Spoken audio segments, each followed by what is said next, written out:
रास्ते से गुजरते वक्त मुझे यह पेड़ दिखाई दिया, एक विशाल कांटेदार वृक्ष। तब मैंने अपने बेटे से बोला, बेटा यहाँ पर रुको, इसकी कुछ फलियों को, पत्तियों को, इस पेड़ की छाल को मुझे तोड़कर दो। मेरे बेटे ने पूछा कि मम्मा आपको इसका क्या करना है। मैंने बोला, यह है बबूल का पेड़, बबूल का वृक्ष, तुमको भी नहीं पता होगा कि इसकी फलियों का कितना ज्यादा प्रयोग है। चलो आज मैं अपने YouTube परिवार को भी ये बताती हूँ कि बबूल, जिसे कीकर के नाम से भी जाना जाता है, इस पेड़ की टहनियों का, इस पेड़ की पत्तियों का, इस पेड़ की फलियों का, फूलों का और इस पेड़ के गोंद का, आप कह सकते हैं पूरे पंचांग का बहुत ज्यादा महत्व है। बहुत सी दवाइयों में इसका इस्तेमाल किया जाता है। इसके पेड़ की छाल भी निकाल रही हूं, देखिए आपको निकाल कर दिखाती हूं। पता है क्यों? इसकी छाल को घिसकर अगर दांत के दर्द पर लगाते हैं या दांतों के पीलेपन को दूर करने लगाते हैं तो बिल्कुल दांतों का पीलापन दूर होता है। शायद आपने सुना होगा कभी बबूल टूथपेस्ट, मैंने बहुत साल पहले बचपन में शायद सुना था बबूल टूथपेस्ट। तो इसके पेड़ की छाल का पाउडर, इसकी पत्तियों के पाउडर का भी इस्तेमाल किया जाता है दंत मंजन को बनाने में।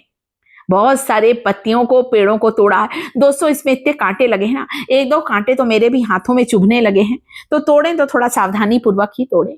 जोड़ों का दर्द, चाहे कंधे का दर्द हो, चाहे गर्दन का दर्द हो दोस्तों, बिल्कुल ठीक होता है। इतना बढ़िया ये पेड़ है दोस्तों। आज एक एक करके सारी चीजें मैं आपको बताऊंगी इस वीडियो में कैसे इस्तेमाल करना है। हाथ पैरों में सूजन आ गई है, नसें कमजोर हो गई हैं, अकड़ गई हैं, बेजान हो गई हैं, इसका इस्तेमाल जरूर करें। इसकी टहनियों का भी आप इस्तेमाल कर सकते हैं दोस्तों, इतनी फायदेमंद है। तो आप यहाँ पर देख सकते हैं, यहाँ पर बबूल की कुछ टहनियों को तोड़ी हूं जिससे आप दातून कर सकते हैं। मुंह के सारे रोग दूर होते हैं। इसकी फलियों को पीसकर इसका चूर्ण बना सकते हैं। पता है आजकल तो दुकानों में भी बबूल की फलियों का चूर्ण आने लगा है। किसी भी आयुर्वेदिक स्टोर में आप या ऑनलाइन भी बबूल की फलियों के पाउडर को मंगा सकते हैं। खाने का सही तरीका सारी जानकारी वीडियो में शेयर करूंगी। ये ताजी फलियां हैं इसलिए आपको मोटी मोटी दिख रही हैं। जब सूख जाती है ना, कड़क हो जाती है, सूख कर पीस कर पाउडर बना ले। नहीं बनाना चाहते तो परेशान ना हो, बाजार से ले आइए, खूब अच्छा छना हुआ पाउडर आता है दोस्तों।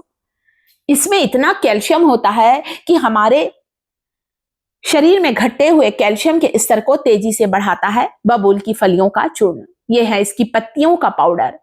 इसकी पत्तियों को पीस कर इसके पाउडर को भी अगर मुंह के रोग में लगाएंगे ना, क्योंकि देखिए दोस्तों, ताजी फल पत्तियां रोज तो हमें मिलेंगी नहीं। आप इसका पाउडर, मैं ना हमेशा पाउडर बनाकर रखती हूँ। दाद, खाज, खुजली, इस तरह के किसी भी स्किन डिसीज, चर्म रोग में भी आप इसकी पत्तियों के पाउडर को, इसके पेस्ट को, पत्तियों के पेस्ट को लगाएंगे ना, तुरंत आराम मिलेगा। यह है पत्तियों का पाउडर जिसे मैंने ज्यादा बनाकर घर पर ही रखा है दोस्तों। मुंह के रोग के लिए एक एंटीसेप्टिक, एंटीबैक्टीरियल गुण होते हैं, मुंह के रोग दूर होते हैं। तो इस पेड़ का बहुत ज्यादा आयुर्वेद में महत्व है। कांटों से भरा पेड़ हमारे जीवन की बहुत सी समस्याओं, बीमारियों को दूर करता है, कैल्शियम के स्तर को बढ़ाता है और हमें जॉइंट पेन, गठिया, अर्थराइटिस से आराम दिलाता है। किसी भी चर्म रोग पर इसे लगाइए, आराम मिलेगा।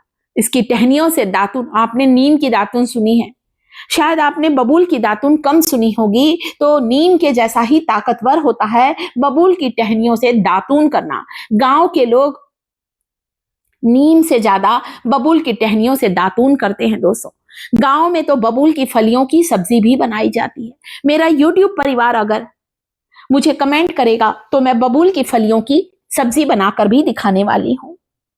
2-3 लहसुन की कलियां, 1 चम्मच फेनुग्रीक सीड्स, दाना मेथी आपको यहां पर लेना है। चलिए बनाते हैं, एक शानदार सा तेल बनाकर भी बताऊंगी आज आपको इस वीडियो में।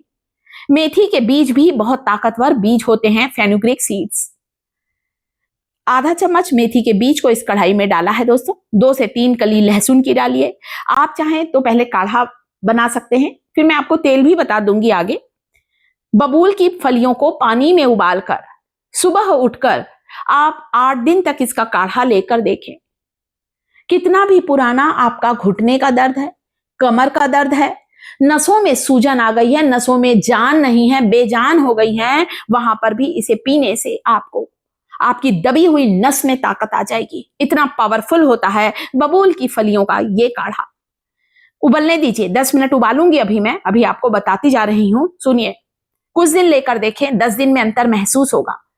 चलने फिरने में जो तकलीफ है, घुटने जो मुड़ते नहीं हैं, पूरे समय वेरिकोज वेन की समस्या है, पिंडलियों में दर्द होता है, एड़ी के दर्द से परेशान हो चुके हैं, कमर का दर्द जा नहीं रहा है। कुछ दिन बबूल की फलियों का काढ़ा ले या बबूल की फलियों का चूर्ण भी ले सकते हैं आप। सुबह पी लें तो ज्यादा अच्छा है। हमेशा थोड़ा गर्म पीजिएगा, ठंडा करके मत पीजिएगा। वैसे भी जिन्हें भी गठियाबाद की शिकायत है, उन्हें ठंडी चीजों से परहेज करना चाहिए, गर्म चीजों का सेवन करें। तो काढ़ा तैयार है। 10 दिन में आपको ऐसा लगे कि मेरी हड्डियों में वापस में मजबूती आई है, मेरे घुटनों में जो ग्रीस खत्म हो गई थी, लचीलापन खत्म हो गया था, जो दिन भर हड्डी से टक टक आवाज आती थी, वो कम हो गई है। फिर बंद कर दीजिए। फिर लगे कि वापस ठंड के मौसम में तकलीफ बढ़ गई है, तो वापस कुछ दिन इसका काढ़ा लेना शुरू करें। या फिर बबूल की फलियों को सुखाकर पाउडर बनाइए। गर्म दूध में आधा चम्मच बबूल की फलियों का चूर्ण डालकर भी आप ले सकते हैं। बबूल की फलियां 4 से 5 इंच लंबी होती हैं। शीत ऋतु में इसमें पीले पीले रंग के फूल खिलते हैं, अभी खिले थे, मैंने वीडियो भी शेयर किया था। और धीरे धीरे ये पीले पीले पुष्प जो होते हैं, फलियों में तब्दील हो जाते हैं, और इन्हीं फलियों का हम लोग इस्तेमाल करते हैं ज्वाइंट पेन, गठिया, अर्थराइटिस से आराम पाने के लिए।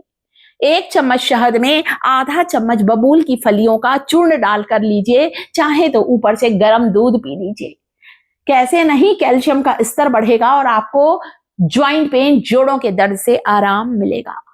कुछ दिन लेकर देखिए। 1 कटोरी सरसों के तेल में थोड़ा सा बबूल की फलियां डाल दीजिए, कूट कर डालिए, तोड़ कर डालिए, जैसा अच्छा लगे। ये बहुत फायदेमंद होती हैं दोस्तों, इसीलिए आयुर्वेद में इन फलियों का इतना ज्यादा महत्व है। इस तेल को उबाल लीजिए या धूप में रख दीजिए शीशी में डालकर। धूप की गर्माहट से जब तेल में बबूल की फलियों का अर्क आ जाए, गुडनेस आ जाए, फिर इस तेल से मालिश करें। वहां जहां पर सूजन है, जहां पर दर्द है, जहां पर आपको ऐसा लगता है पैरों में लचक आ गई है, मोच आ गई है, इस तेल को और पावरफुल बनाने थोड़ी सी मेथी के बीज डालिए बबूल की फली के चूर्ण में। लहसुन डाल सकते हैं, जो आपकी मर्जी है। थोड़ा दालचीनी डाल दीजिए। मैं हमेशा जोड़ों के दर्द के तेल में गार्लिक का इस्तेमाल जरूर करती हूँ। पका लीजिए, छान लीजिए तेल को, फिर मालिश करें। बच्चों को भी इस तेल से मालिश करने से छाती में जमा हुआ कफ, तकलीफ बिल्कुल दूर होती है। गर्दन पर भी इसे लगा सकते हैं दोस्तों। कैसा लगा इंफॉर्मेशन? कीकर की जानकारी अच्छी लगी हो तो वीडियो को लाइक करें, चैनल को सब्सक्राइब जरूर करें।